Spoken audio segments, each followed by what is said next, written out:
जय श्री गणेश दोस्तों। हमारी आज की कहानी का नाम है हक। कहानी अच्छी लगे तो प्लीज चैनल को सब्सक्राइब कर लीजिएगा। अब शुरू करते हैं कहानी। विवाह के पति को गुजरे अभी 13 दिन ही हुए थे, मगर वह शीशे के सामने बैठकर 16 श्रृंगार करने में मशगूल थी। कमरे का दरवाजा अंदर से बंद था, मगर बड़ी बहू ने खिड़की की झिरी में से सब देख लिया। फिर तो घर में हाहाकार मच गया। वह आंगन में जाकर चिल्लाई, बोली, इधर आकर देखो माँ जी क्या कर रही हैं। विभा के तो बेटे और बहुएं खिड़की के टूटे हिस्से में आंख सटाकर देखने लगे। वह सचमुच श्रृंगार करने में व्यस्त थी। बड़े बेटे से नहीं रहा गया। वह माँ चिल्लाता हुआ कमरे का दरवाजा पीटने लगा। माँ ने जब दरवाजा नहीं खोला तो उसने दरवाजा तोड़ दिया। बेटे और बहू अंदर आकर उसके पास खड़े हो गए, मगर विभा पर इसका कोई असर नहीं हुआ। वह चुपचाप अपने काम में व्यस्त थी। बड़ा बेटा गुस्से में बोला, क्या कर रही हो माँ? अगर मोहल्ले में किसी को पता चल गया तो हम कहीं के नहीं रहेंगे, नाक कट जाएगी हमारी। विभा ने बेटे को हाथ के इशारे से चुप रहने के लिए कहा। फिर निर्विकार भाव से बोली, शोर मत कर, उधर तेरे बापू खड़े हैं, वो सब देख रहे हैं। मुझे उनके पास जाना है ना। बिना श्रृंगार जाऊंगी तो उन्हें बुरा लगेगा। बड़ी बहू बोली, देख क्या रहे हो? तुम्हारी माँ के अशुभ लक्षण से घर पर कोई विपदा आन पड़ेगी। मिटा दो मांग का सिंदूर, तोड़ दो ये चूड़ियां, पोंछ दो माथे की बिंदिया। फिर क्या था, सबने मिलकर माँ के श्रृंगार को तहस नहस कर दिया।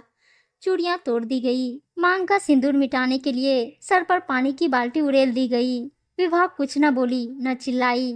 बड़ा बेटा बोला, होश में आओ माँ, अब आप एक विधवा हो, ये सब करने का अधिकार अब आपको नहीं है। विभा बोली, अपनी माँ की आखिरी इच्छा पूरी नहीं करेगा क्या? वह बोला, कौन सी इच्छा? विभा बोली, जब मैं कल को ना रहूं और तुम लोग मुझे अर्थी पर लिटाओ तो मुझे शमशान ऐसे ले जाना जैसे एक सुहागन को ले जाते हो पिया मिलन के लिए। जब मेरी आखिरी बार इस घर से डोली उठे, पूरे श्रृंगार के साथ उठनी चाहिए। मैं तुम्हारे पिता से मिलने सूने माथे के साथ नहीं जाना चाहती। वह कातर स्वर में बोला, माँ, धर्म विरुद्ध आचरण मुझसे ना होगा। बड़ी बहू बोली, बुढ़िया सठिया गई है, हमें समाज और जात बिरादरी से बाहर करवा कर छोड़ेगी। उनके जाते ही विवाह धीरे धीरे बड़बड़ाई, इनको माफ कर देना जी, बच्चे हैं, इन्हें नहीं मालूम पिया मिलन के लिए जाते समय श्रृंगार करना पड़ता है। विवाह अपने पति की प्यारी थी। प्रमोद उससे बहुत प्रेम करते थे। 45 साल दोनों साथ रहे थे, मगर कभी जुदा नहीं हुए थे। वह पीहर जाती तब भी पति को साथ ले जाती थी, फिर एक रात रुककर वापस चली आती थी। 13 दिन पहले प्रमोद को सीने में दर्द उठा और विवाह को छोड़कर चले गए। जब से पति गए थे वह पत्थर हो गई थी। ना कुछ खा रही थी, ना किसी से बात कर रही थी। वह सिर्फ चाय और पेय पदार्थों पर जिंदा थी। घर में शोक मनाया जा रहा था। प्रमोद की गति के लिए रस्में पूरी की जा रही थी। विभा ने महसूस किया कि उनके जाने से किसी को कोई फर्क नहीं पड़ा था, मगर उसकी तो दुनिया ही उजड़ गई थी। उसे दुख इस बात का था कि वह अचानक चले गए। रात में तो वह उनसे बतला रहे थे, बोल रहे थे, कुछ खाया पिया कर, बहुत दुबली हो गई है, अगर तुम्हें कुछ हो गया तो मैं भी नहीं जी पाऊंगा। तब वह बोली थी, कुछ हो गया तो अच्छा ही होगा जी, सुहागन इस दुनिया से विदा हो जाऊंगी। सुहागन सोचते हुए विवाह की आंखों से आंसुओं की नदी बह निकली। वह फिर से शीशे के सामने बैठ गई। उसने संदूक से नए कपड़े निकाले, गीले कपड़ों को त्याग कर फिर से नए कपड़े पहने और फिर दूसरी बार शीशे के सामने बैठ गई। न जाने उसमें कैसा जुनून सवार था। सिंगारदान में अभी भी उसके पास सब कुछ मौजूद था। आधी रात के वक्त का समय था। घर वाले सब सोए हुए थे, मगर विवाह की आंखों में जरा भी नींद नहीं थी। विवाह को आज जरा भी भूख नहीं थी। उसे तो पिया मिलन के लिए जाना था। वह 13 दिनों में बहुत अनमनी सी हो गई थी। कलेजे में पति को याद करके एक फूंक सी उठ रही थी। वह श्रृंगार करते हुए जवानी के दिन याद करने लगी। जब ब्याह कर आई थी तब 16 वर्ष की तो थी, पति 20 का था। शादी की पहली रात को पति से झगड़ पड़ी थी, मगर शादीशुदा जीवन की शुरुआत झगड़े से शुरू होकर अमर प्रेम में बदल गई थी। पुराने दिन एक एक कर यादों के घोंसले से निकलकर उसकी आंखों के सामने नृत्य करने लगे। खेत में हल जोतता प्रमोद और सर पर खाना ले जाती वह खुद। घने पेड़ की छांव में खाना खाता प्रमोद और उसके पास उसे निहारती वह खुद। उसे होली पर हाथों में धप लेकर उस पे थाप लगाकर नाचता हुआ प्रमोद दिख रहा था।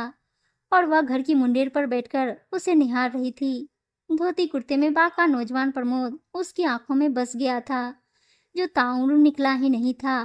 फिर उसे पहली होली का रंग याद आया, जब चुपके से आकर प्रमोद ने उसे रंग डाला था और वह बनावटी गुस्सा दिखाकर उस पर मुक्के बरसाने लगी थी। और फिर प्रमोद ने उसे गोद में उठा लिया था। वह मुस्कुराते हुए शीशे में देखकर लंबी सी मांग भरने लगी। बचपन से ही वह पीछे चोटी तक मांग भरती थी, क्योंकि उसकी खुद की धारणा थी कि जितनी लंबी मांग उतनी ही ज्यादा लंबी पति की उम्र। फिर उसने चूड़ियों का डब्बा निकाला और लाल रंग की चूड़ियां पहनी, क्योंकि प्रमोद को एक वही रंग सबसे ज्यादा पसंद था। माथे पर बिंदिया लगाते हुए उसने अजीब सी मुद्रा बनाई, ताकि तसल्ली हो जाए कि माथे पर सलवटे पड़े तब भी बिंदिया गिरे नहीं। श्रृंगार पूरा होने के बाद वह चुपचाप आंखें बंद करके कुर्सी पर बैठ गई और यादों में खो गई। विभा, ए विभा।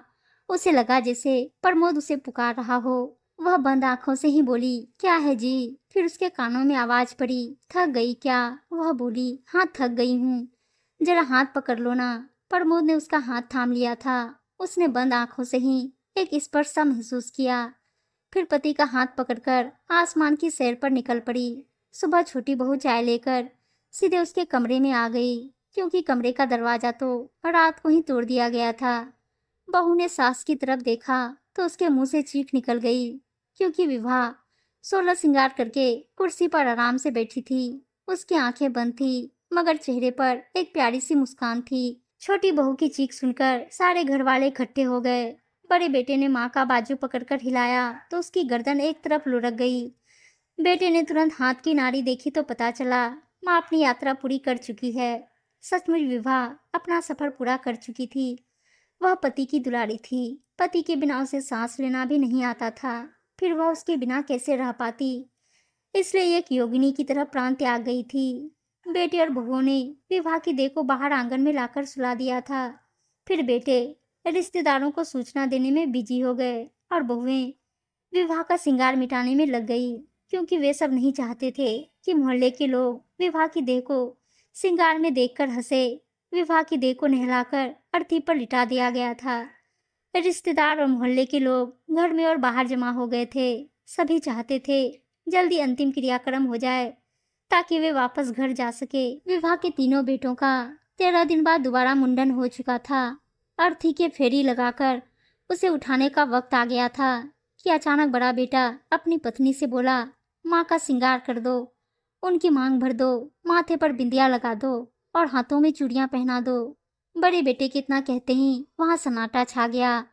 औरतें और लोग बातें बनाने लगे। बड़ी बहू बोली, पगला गए हो क्या, जो अनर्थ करने के लिए कह रहे हो? बड़ा बेटा बोला, तू वही कर जो मैं कहता हूँ। ये मेरी माँ की अंतिम इच्छा थी। लानत है मुझ पर जो माँ की इतनी सी इच्छा भी पूरी ना कर सकूं।